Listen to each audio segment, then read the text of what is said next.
بسم اللہ الرحمن الرحیم۔ السلام علیکم ورحمۃ اللہ وبرکاتہ۔ منتخب اقتباس محبت کا اظہار۔ ایک لیڈی ڈاکٹر تھیں جن کا کلینک مریض عورتوں سے بھرا رہتا تھا۔ خواتین ہمیشہ ان سے رجوع کرنے کو ترجیح دیتی تھیں۔ ہر عورت یہی سمجھتی تھی کہ ڈاکٹر صاحبہ اس کی خاص دوست ہیں۔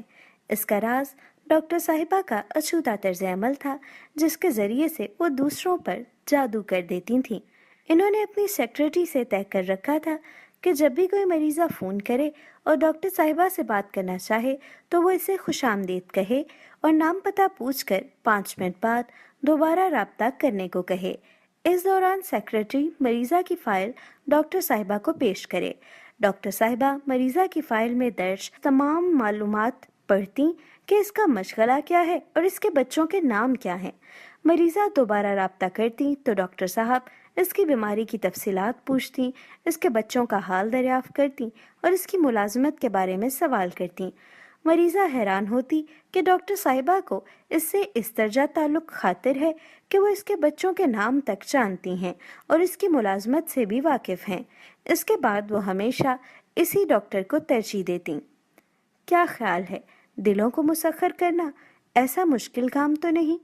آپ دوسروں سے اپنی محبت کا برملا اظہار کریں، اس میں کوئی حرج نہیں۔ اپنے جذبات لوگوں سے چھپا کر نہ رکھیں۔ آپ جس سے محبت کرتے ہیں اس سے بلا جھجک کہیں کہ مجھے آپ سے اللہ کے لیے محبت ہے، آپ میرے لیے بہت قیمتی ہیں۔ یہاں تک کہ اپنے دشمن سے بھی کہیں آپ مجھے بہت لوگوں سے پیارے ہیں۔ آپ نے جھوٹ تو نہیں کہا، وہ آپ کو لاکھوں یہود و نصارہ سے پیارا ہے۔ ذہانت سے کام لیں۔ مجھے یاد ہے کہ میں ایک مرتبہ عمرہ کرنے گیا۔ طواف و سعی کے دوران تمام مسلمانوں کی حفاظت، بھلائی اور نصرت کی دعائیں کرتا رہا۔ اکثر میں یہ دعا کرتا، یا اللہ میرے احباب و اقارب کو بخش دے۔ مناسک عمرہ ادا کرنے کے بعد میں نے اللہ کا شکر ادا کیا کہ اس نے مجھے اس عبادت کی توفیق دی۔ پھر میں نے شب بصری کے لیے ہوٹل کا کمرہ کرائے پہ لیا۔ ایک رات سونے کے لیے تکیے پہ سر رکھا تو کچھ سوچ کے اٹھ بیٹھا۔ موبائل فون پر ایک پیغام لکھا، میرا عمرہ اختتام کو پہنچا۔ میں نے اپنے تمام احباب کو یاد رکھا، آپ بھی میرے احباب میں شامل ہیں، لہٰذا میں اپنی دعاؤں میں آپ کو نہیں بھولا۔ اللہ آپ کی حفاظت کرے اور عمل صالح کی توفیق دے۔ یہ پیغام میں نے 500 افراد کو ارسال کر دیا، جن کے نام موبائل فون کی فائل میں محفوظ تھے۔ ان سب پر اس پیغام کا جو عجیب و غریب اثر ہوا، میں اس کا تصور بھی نہیں کر سکتا تھا۔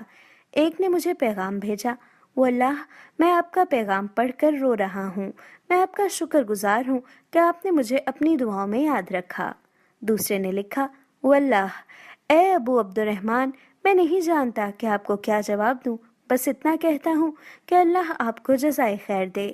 تیسرے نے کہا، میں اللہ سے دعا گو ہوں کہ وہ آپ کی دعا قبول کرے، واللہ ہم بھی آپ کو نہیں بھولتے۔ ہمیں ہر آن ضرورت ہے کہ ہم لوگوں کو اپنی محبت یاد دلائیں۔ اس کا بہترین ذریعہ موبائل فون کے پیغامات ہیں۔ آپ اپنے احباب کو مختلف پیغامات ارسال کر سکتے ہیں۔ مثلاً میں نے آپ کے لیے اذان اور اقامت کے درمیان دعا کی، یا میں آپ کے لیے جمعے کے آخری گھڑی میں دعا کی، یا آپ کی نیت درست ہے تو ایسے اقدامات میں ریاکاری کا کوئی شائبہ نہیں ہونا چاہیے، بلکہ اس سے مسلمانوں میں محبت اور الفت بڑھتی ہے۔ اگر آپ کو آج کی ویڈیو پسند آئی تو اسے لائک اور شیئر ضرور کیجیے اور میرا یوٹیوب چینل سبسکرائب کیجیے۔ ہما شاہد۔